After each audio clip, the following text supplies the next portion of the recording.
আজকে রান্না করব পালং শাক ভাজি চিংড়ি মাছ দিয়ে। আমি চিংড়ি মাছগুলো তখন দিয়ে দিচ্ছি।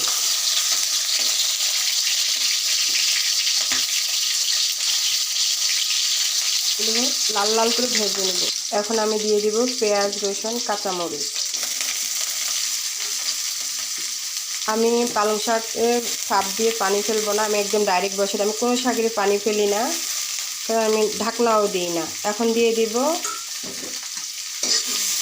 লাল করে ভেজে নিই, কারণ শাক থেকে পানি বের হয়ে যাবে, শাকে ঢাকনা দিব না, ঝরঝরাই শাক ভাজি করব।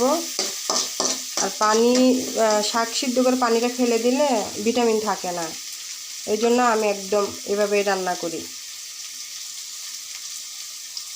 এখন আমি লবণ দিয়ে দিব পরিমাণ মতো।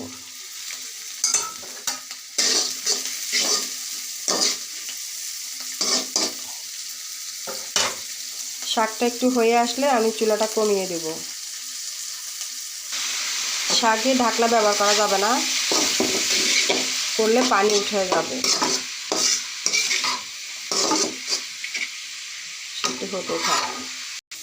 এই যে আমার পালং শাক দেখেন ঝরঝরা হয়ে গিয়েছে, কোনো পানি নাই। চুলাটা প্রথমে মাঝারি সাইজে রাখবেন, পরে চুলাটা বাড়িয়ে দেবেন, তাহলে একটুও পানি থাকবে না। লাল শাক হোক, পালং শাক, সব শাকই, শাকটা একটু সিদ্ধ হয়ে আসলে পরে চুলাটা বাড়িয়ে দিলে শাকটা একদম সুন্দর ঝরঝরা থাকে। আমি এখন নামিয়ে নেব এটা। হাই বন্ধুরা, আমার পালং শাক চিংড়ি মাছ দিয়ে ভাজি হয়ে গিয়েছে। আমার রান্নাটি কেমন হয়েছে জানাবেন। চেষ্টা করি ভালো করে রান্না করার জন্য। আমি আপনাদের মতো এত ভালো রাঁধুনি না, তাই তো আমার আপুরা আমাকে সাবস্ক্রাইব করে আবার আনফলো করে দেয়। তা আপুদেরকে বলবো ভালোবাসা দিবেন, ভালোবাসা পাবেন। আমি না দিলে আরেকজনে দিবে। ভালোবাসার আল্লাহ তাআলার কাছে কম নেই, হাজার হাজার গুণ আছে।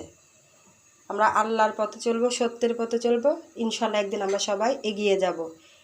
তো সবাই বাসায় ভালো থাকবেন, সুস্থ থাকবেন। আল্লাহ হাফেজ।